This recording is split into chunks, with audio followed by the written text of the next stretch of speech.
Bonjour, chers tous et chers toutes. Notre thème d'aujourd'hui porte sur la situation au Burkina Faso, notamment au sujet du capitaine Ibé et du gouvernement de transition du pays des hommes intègres. Depuis quasiment il y a eu une semaine, il y a eu une cabale médiatique contre le capitaine Ibé, président de la transition du Burkina Faso. Une campagne médiatique de sape a été menée pour porter atteinte à la cohésion nationale du Burkina Faso, pour surtout mener une mésentente, tout simplement provoquer, on va dire, des mutineries au sein de l'armée suite à la malheureuse attaque de Massila. Mais le capitaine Ibé est demeuré zen. Avec ses hommes et toute l'armée burkinabé, il continue à se battre pour que la paix revienne au pays des hommes intègres.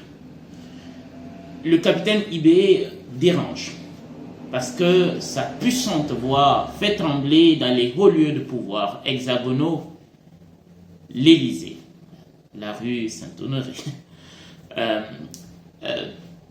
le Quai d'Orsay et l'hôtel de Brienne, la terre d'une contagion de l'élan révolutionnaire dans le reste de l'Afrique francophone. Mais Ibé, tout simplement, est, on va dire, l'héritier légitime du capitaine Thomas Sankara, paix à son âme. Le pays des hommes intègres, aujourd'hui, est en avant-garde, je vais dire d'une certaine façon, dans la lutte contre l'impérialisme en Afrique francophone, et je vais même dire en Afrique de façon générale.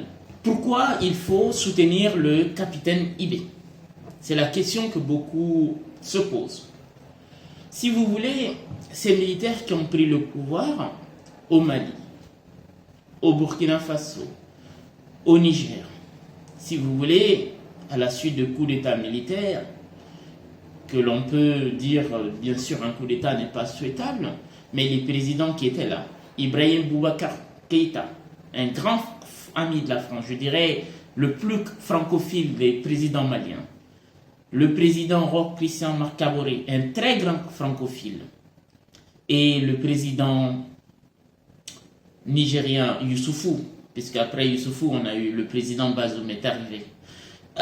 Mais les deux présidents, je vais citer d'abord le Mali et le Burkina Faso, Roch Christian Kaboré et Ibeka, ils n'ont pas été aidés.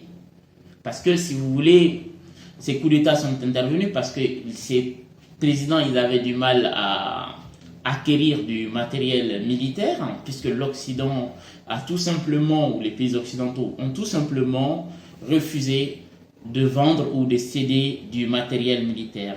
Quand bien même que nos États commandaient du matériel militaire, ce matériel militaire était souvent bloqué. On peut citer le cas de l'avion malien qui a été pendant très longtemps bloqué en Espagne. Donc, les Occidentaux refusent de vendre ou de céder du matériel aux armées sahéliennes sous prétexte fallacieux que ce matériel tout simplement servirait à violer les droits de l'homme. Donc le mythe de la sauvagerie noire, et que ces armées sahéliennes ne font que tuer des civils, qu'elles ne respectent pas les droits de l'homme. Et donc eux, occidentaux, ils ne veulent pas se voir impliqués dans un conflit où les droits de l'homme ne seraient pas respectés. Mais je vous rappelle que le maréchal Abdel Fattah al-Sisi de l'Égypte, il a tué plus de 2000 manifestants à la place Tahrir.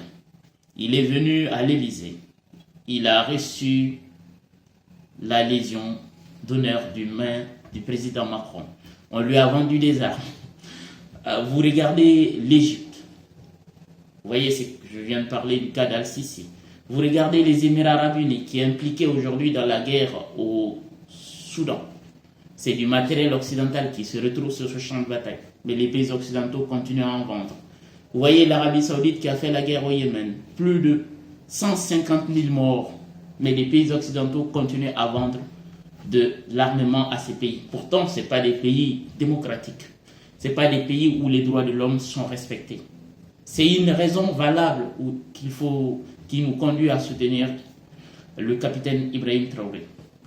Un autre argument des pays occidentaux, c'est de dire que le matériel occidental est high-tech et que ce matériel militaire nécessiterait un entretien régulier, ce que les armées sahéliennes n'ont ni la formation et ils ne seraient pas capables d'assurer, ces armées ne seraient pas capables d'assurer l'entretien.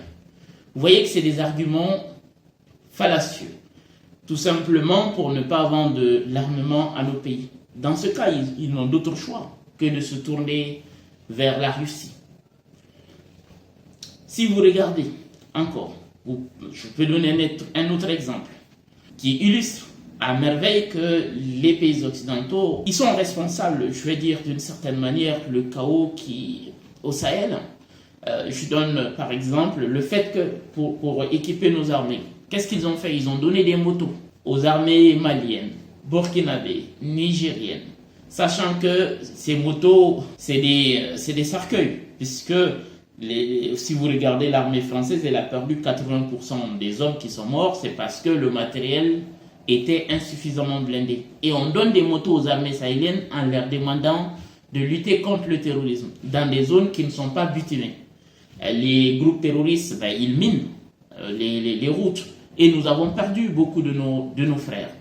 Et donc j'invite tous les militaires burkinabés à soutenir, à être derrière le capitaine. Et donc j'appelle tous les jeunes burkinabés à se tenir derrière le capitaine comme un seul homme pour défendre votre pays. IB, c'est une chance pour le Burkina Faso. En ce qui concerne les jeunes, je les invite tout simplement à lui proposer des réformes pour réformer tous les secteurs, pour que les jeunes puissent trouver de l'emploi. Et aux militaires qui sont ses frères d'armes, à resserrer les rangs, à se donner la main, à ne pas céder à la sirène des gens qui les incitent tout simplement au soulèvement. Dans une guerre, les pertes sont tout à fait normales.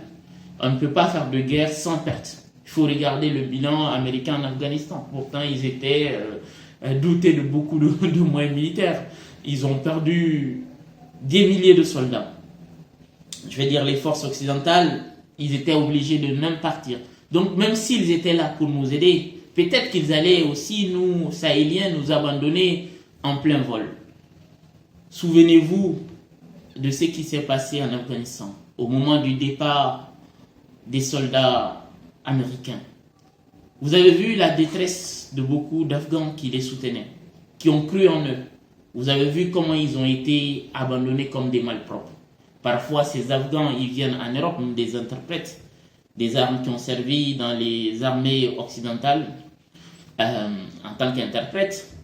Ils sont même pas capables de leur donner le statut de réfugié. Qu'après, on va dire, plusieurs batailles judiciaires. Et même là. Donc, j'en appelle aux soldats de l'AIS. Restez unis. Ce n'est pas les pays occidentaux qui viendront aider nos États. Pas d'animosité contre n'importe qui comme en Afrique. Chez nous, c'est l'accueil. Nous accueillons tout le monde, c'est l'hospitalité. Mais ne vous laissez pas distraire, ne vous laissez pas diviser. Quels que soient les problèmes, on va les régler après la guerre. On doit rester concentré pour libérer nos pays de ces terroristes qui nous sont envoyés, tout simplement pour entraver le développement et la paix dans nos pays. Je vous remercie de votre attention.